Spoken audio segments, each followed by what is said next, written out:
Hey YouTube, how's everybody doing? Free 2010 here.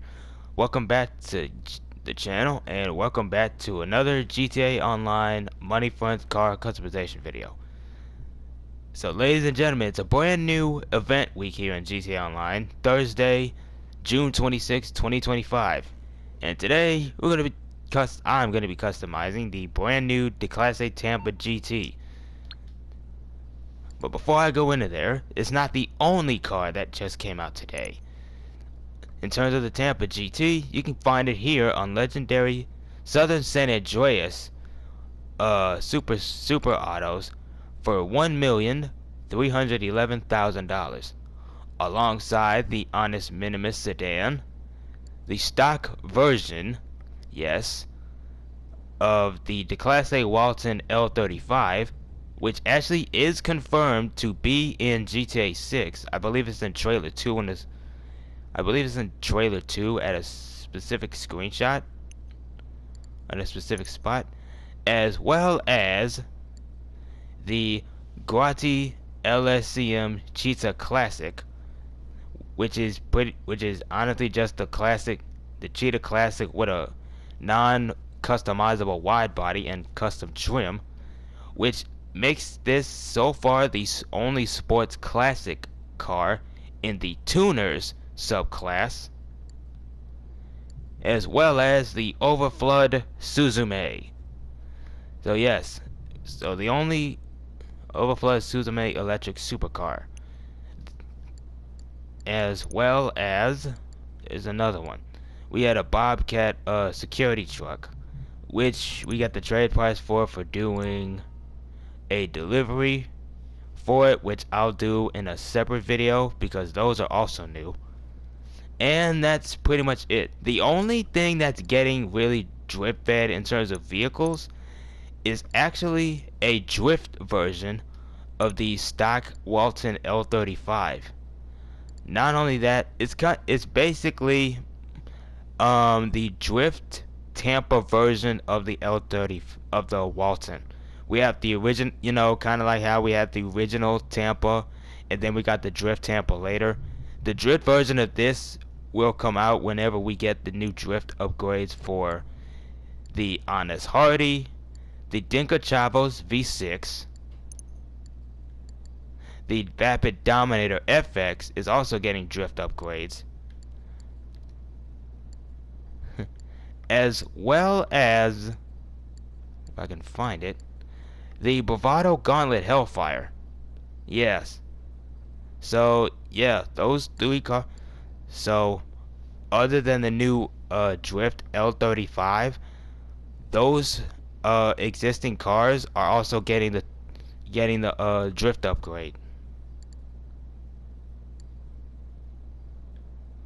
So anyway, that's pretty much the new update that I have for you. So let's get into the actual car itself. So the Tampa GT, $1,311,000 on the website. It gets its looks from, now despite being on the Declasse, which is primarily General Motors, mostly Chevrolet for the most part, this thing gets its looks from a 1967 Plymouth Belvedere GTX. Basically Plymouth's version of the Plymouth's answer to the Pontiac GTO of the 60s, of the 66 and 67. So yeah, and that intro thumbnail for the first 10 seconds is not clickbait. This thing has a very high top speed in both standard and HSW forms, the latter of which will cost you 1.4 million, so basically you're buying this car twice. And what you get is a classic Mopar, a budget, well, most likely the budget friendly one, because back then Plymouth was like, think of Plymouth as Dodge, but budget friendly. You want, basically when you want a Mopar but you ain't got Dodge money, like you want a Dodge but ain't got no Dodge money, so you have to go with the cheaper alternative that's just a more budget friendly alternative that's just as good. You know, kind of like the Roadrunner or the Plymouth Hemi Cuda. So yeah, that's basically what the Belvedere was. A cheaper version of, I think, a Dodge Coronet or Super B. Don't quote me on that. But anyway, let's get into this. So, okay, if you can't tell, this thing, like I said, this thing has a fast top speed, both standard. The standard one without HSW is 130.5 miles an hour. But the downside, but that's practically the good thing I can say about it. The downside starts with the transmission. It's got 3 speeds when you first start out, and it's got a lot of wheel spin. And it's got a lot of wheel spin, but when you upgrade to the 4 speed, it accelerates a tiny bit better, but it's below average. And I've actually seen, I actually saw Bruffy's video when he tested this, as well as I actually took this thing out for a test drive prior to recording this. So yeah, this thing isn't anything to write home about, performance wise. The only thing that has really got good for it is its top speed. It also has a very low grip. So grip is very lacking. So yeah, you're not gonna be this car is not nimble at all. It also doesn't help that this thing's brakes are absolutely horrendous. If you guys remember, if any of you are coming from my Karen RS customization video that I did previously before doing this one, I said that in that video that the Karen RS's brakes are weak compared to the Tampa GT. The RS can actually stop on a dime. This, yeah, you're not gonna be stopping on a dime. You're pretty much gonna be going forward. Keep going forward. It's gonna take you about 2 extra seconds. The HSW version, which I just previously said, just set you back $1.4 million.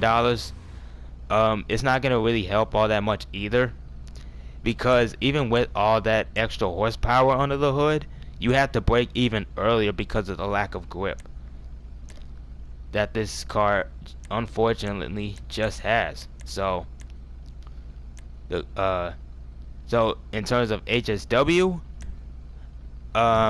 this is the newest, fastest muscle car in terms of top speed, topping out at going from 130.5 normally to 166 in HSW form. That's about 8 miles an hour faster than both the Vajero ZX convertible and hardtop, which share the same top speed of 158 miles an hour. And trust me and believe me, this thing's brakes absolutely suck, and you'll see why when I take this thing out for a test drive. But anyway, that's enough. That's enough out of what I have to say for this car for now. So I'm gonna finish yapping and let the rest of the customization speak for itself. So at the end of the video, you know what to do. Feel free to like, share, subscribe, drop a question down in the comments, and as always, I truly hope you enjoyed.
Oh yeah, forgot to mention.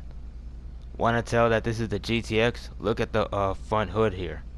It's got two intakes on the side, as well as, well, the GTX nameplates on the sides. It's a GTX. If it isn't, it's just a standard Belvedere.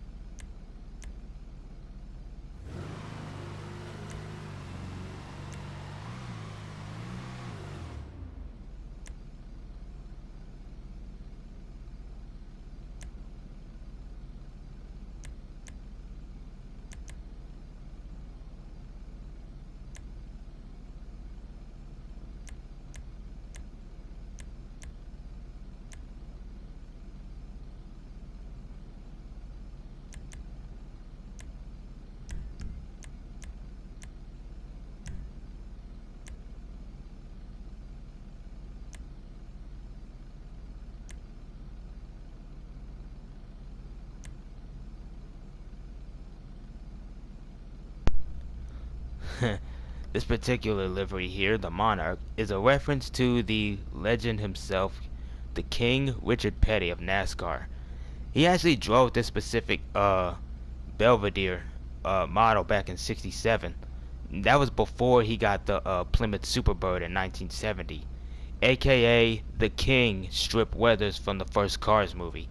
Yeah, that was also him voicing the character. The more you know.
And with that, ladies and gentlemen, this is gonna do for this video. Looks wise, I was actually loosely inspired by Digital Car Addict's version when he put HSW on his. except he went with a metallic orange. I wanted to go with something more of a gloss, kind of like the Hemi orange, and I just felt like the custom cracker customs on black just fits with the just goes with the black livery. The black stripes livery just oh so good. And honestly, when it comes to Plymouth, there's only two cars that I really like from them. The Hemi Cuda, which is basically the sister car of the 70 to 74 Challenger, since they're built on the same platform, and the Roadrunner GTX and the Roadrunner. But hey, I'm not complaining. So yeah, this car can't really pop a wheelie to save its life. I mean, yeah, this is kind of how you have to pop a wheelie. You gotta tap and slash hold the handbrake, and yeah, I've got good top speed, but as you can see, the brakes on this car are non-existent. Man, this thing reminds me of the old coil brawler on the off-roads class. It had a good top speed, it looked good, but it had no stopping power whatsoever. And I feel that this is just like the muscle car version of that. If you know, you know. If you don't know, then I highly suggest you look it up, because I'm not telling you here. Anyway, that's all I have to say for this one. I hope you enjoyed. Let me know what you guys think in the comment section below and all that. And like I said, as always, I truly hope you enjoyed. Speed Free 2010 signing out. Catch you later.